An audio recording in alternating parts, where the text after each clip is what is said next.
Listen, I don't normally do videos like this, but come on guys, give me a break. Can I have a little fun every once in a while? That 1,000 subscribers video was really taxing on me for some reason.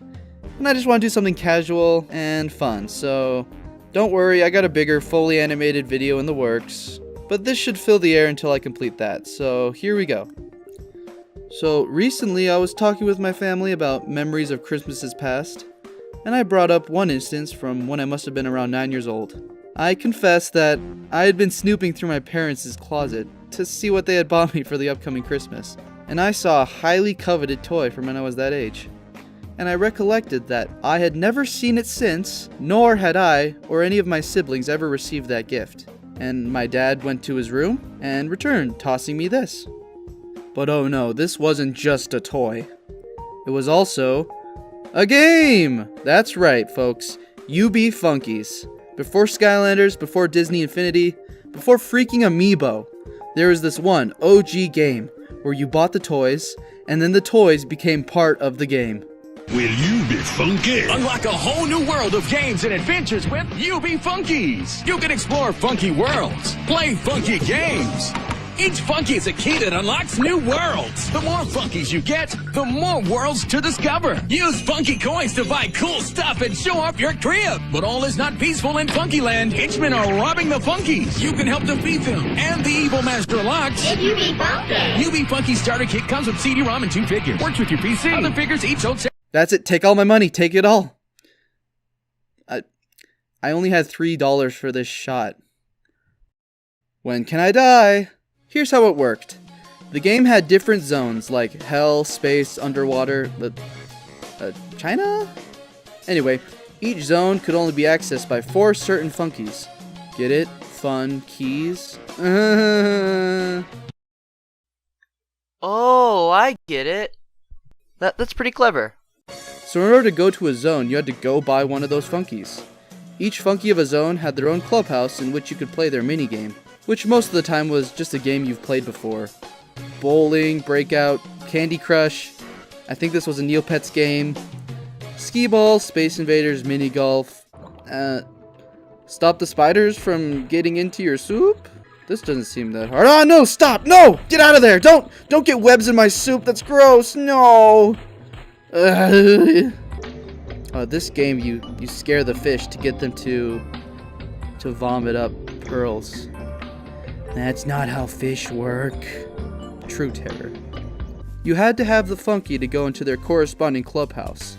So, in order to access certain parts of the game and, you know, actually play the game, you had to buy what is essentially DLC. And each of these things were $5, a price that would increase as the game went on. Sure, it was a corporate scam, but it was my corporate scam, damn it. And 8-year-old John Bob bought these things with his own money, because my parents weren't paying into something like this, believe me. So what did I buy it with, my allowance? My parents didn't do allowance. We did chores out of our thankfulness for birth and fear of being kicked out and forced to live on the streets. So I used birthday money and whatever else I could scrounge up to buy these things. That only shows how sold I was on this game concept. So these are my funkies. I had the Funkies carrying case thing here, so obviously that couldn't carry them all. The rest are all over here. Let's see here. There's got Sands. We got Abomination. There's a fish guy. That's kind of cool. The girl Funky. Satan. Horrible Abomination. Yeah, so some of them had different shaped heads. The special chat funkies that had their own special multiplayer chat rooms that you could go to. They had these special heads. Let's see, we got our illegal alien funky. Watch out for Trump funky. This is like one of the only ones that makes the most sense with the ears, because it's a bear. This guy is, ooh, yeah. This guy's weird. Ooh, it's the China. red sands. And of course you got the big one with its little thing so that they could go on them like that. So yeah, at first these were NPCs characters, but then they made it so that you could buy them.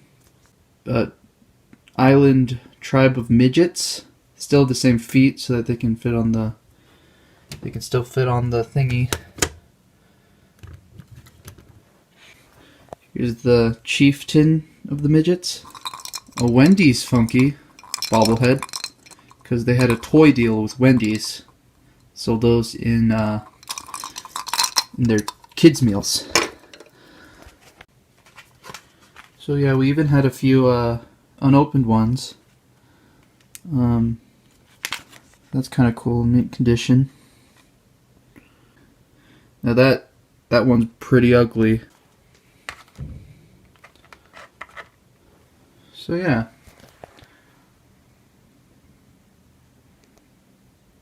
Gotta have my Funkies.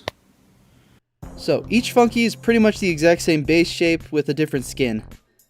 Talk about same body syndrome, am I right? Hey, you know what? That probably explains where I got that.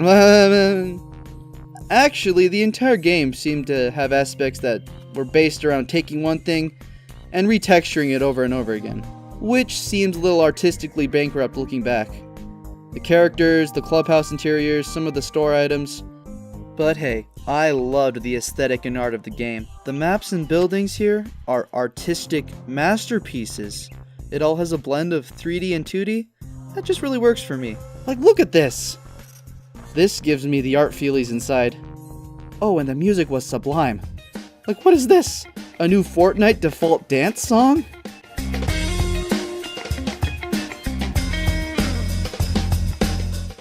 As the game went on, they added more zones and funkies.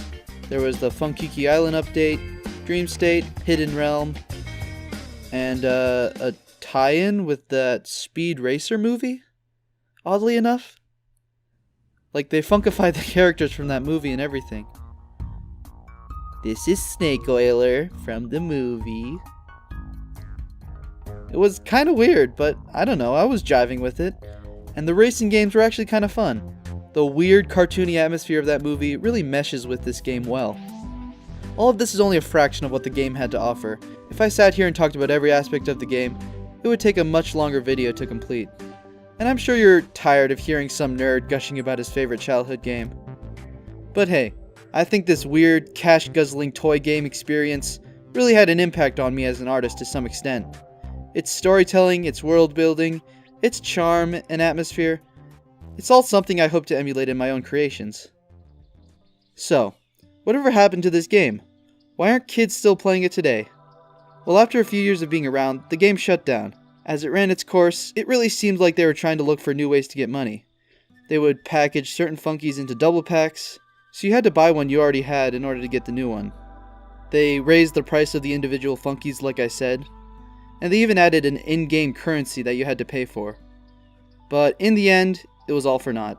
I guess the game just wasn't as profitable as you'd think, and they had to shut down the whole operation. As a fan from the game's beginning, this was devastating for me. Recently though, I've been able to find a version online, so I can replay it and relive the experience. But still, since the servers aren't up anymore, some of the online functions just don't work. Also, since they stopped making the toys, there's some aspects of the game I never got to experience, which is kinda disappointing. It's interesting to see how things like this fail. It just goes to show you, no matter how money-grubbing some toy or game prospects seem, it's not always out of greed, but sometimes it's out of necessity. Speaking of which, you should really support my Patreon. Wow, what a good video. This is probably going to be one of the best videos I ever made. What?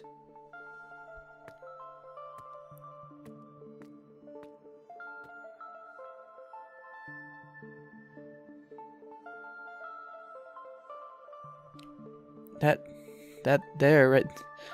right there, I do believe that's a John Bob Funky.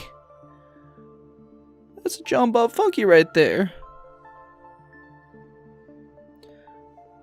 Gotta try it out.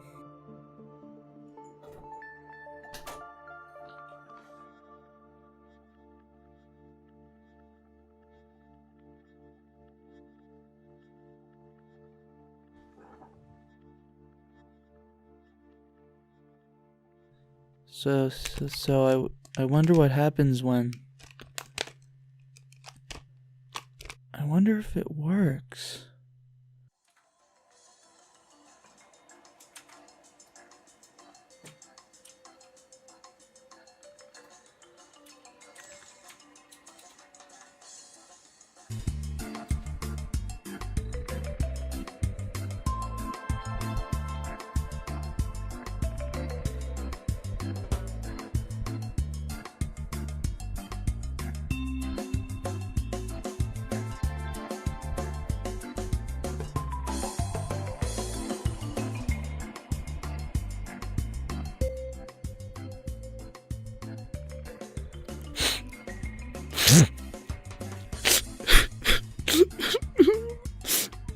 Oh, it's beautiful.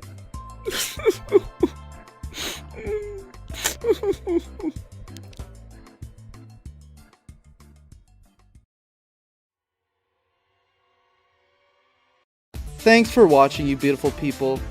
Again, I know I'm supposed to be an animator. I tried to have as many animated portions of this video as I could, but this stuff takes time, you know, and I gotta stay on that grind, as they say. Keep on the lookout for the next fully animated video I have in the works. I hope to get it to you folks as soon as possible, as well as some teasers and sneak peeks. Maybe follow my Twitter for some updates. If you made it this far, comment, "John Boy is a chunky Bob," so I know who my most dedicated fans are.